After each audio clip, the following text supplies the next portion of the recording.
अंधविश्वास story novel दो साहसी राहुल। राहुल 10 साल का एक बहुत ही प्यारा सा बच्चा था। उसे सब बहुत करते थे पर उसमें एक बहुत खराब आदत थी कि वो अंधेरे से बहुत डरता था। इस डर के कारण वो ना तो रात में देर तक जागकर पढ़ पाता और ना ही अपनी मम्मी का हाथ पकड़े बिना कमरे से बाहर जाता। इस वजह से उसके घर में सब लोग बहुत परेशान रहते थे।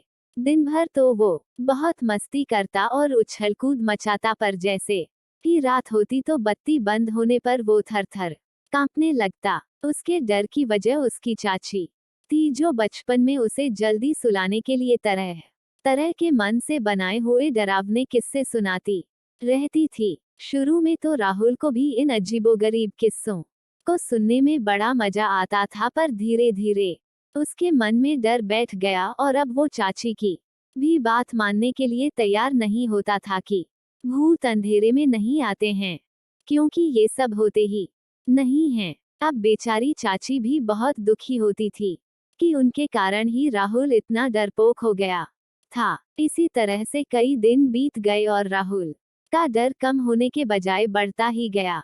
एक रात बहुत बरसात हो रही थी और घर में सबको शादी में जाना पड़ा था। बस राहुल ही चाची के साथ घर पर था और खाना खा रहा था। अचानक बिजली चमकने के साथ ही बत्ती गुल हो गई। बेचारे राहुल के हाथ से डर के मारे चम्मच छूट गया। यह देखकर उसकी चाची बड़े ही प्यार से बोली, तुम बिल्कुल मत डरो, मैं अभी मोमबत्ती लेकर आती हूँ। कहकर जैसे ही अंधेरे में हाथों से टटोलकर आगे बढ़ी कि जमीन वह पर पानी होने की वजह से फिसलकर गिर पड़ी। जब तक वह संभल पाती अंधेरे उनका के माथे से खून निकलने सर मेज नुकीले कोने से टकराया और लगा। चाची जोर जोर से रोते हुए राहुल को बुलाने लगी। राहुल जो अब तक में डर के मारे पत्थर का बुत बना बैठा हुआ था, चाची के पास दौड़ा। बिजली चमकने पर उसने देखा कि चाची के माथे से बहुत खून बह रहा है।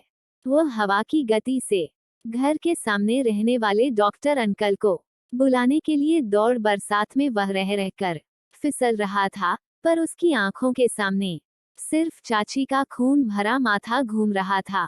अंधेरे में जब रह रहकर बिजली गरज रही थी और कुत्ते भौंक रहे थे तो डर के मारे उसके माथे पर पसीना छलछला जाता था, पर वो बिना रुके दौड़ता ही रहा और सामने की गली पार करके एक गोद डॉक्टर अंकल के यहाँ पहुंच गया। डॉक्टर अंकल ने जैसे ही उसकी बात सुनी वो तुरंत अपना फर्स्ट एड बॉक्स और जरूरी दवाएं लेकर उसके साथ झट एक उसी से चल पड़े। जब वे दोनों घर पहुंचे तब तक लाइट आ चुकी थी और चाची जमीन पर ही पड़ी हुई दर्द से कराह रही थी।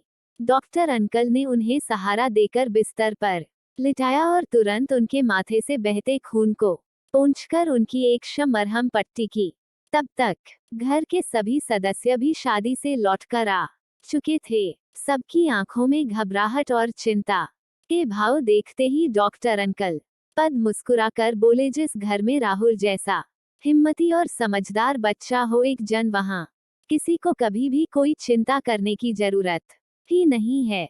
देखिए उसने कितनी हिम्मत और बहादुरी से सब कुछ संभाल लिया।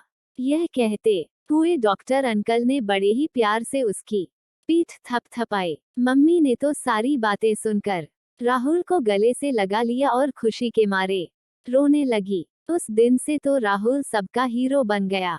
और हाँ, चाची ने अपने मन में प्रण कर लिया कि अब वो किसी भी बच्चे को कभी भी झूठी और डरावनी कहानियां ना सुनाकर उसका आत्मबल और मनोबल बढ़ाने ज्ञानवर्धक कहानियां सुनाएंगी। सब्सक्राइब, लाइक तथा शेयर और कमेंट जरूर करें। हमारे चैनल कहानियां वन में इसी तरह अंधविश्वास का पखड़वाज के ऊपर कहानी पढ़ने और सुनने के लिए धन्यवाद। RMR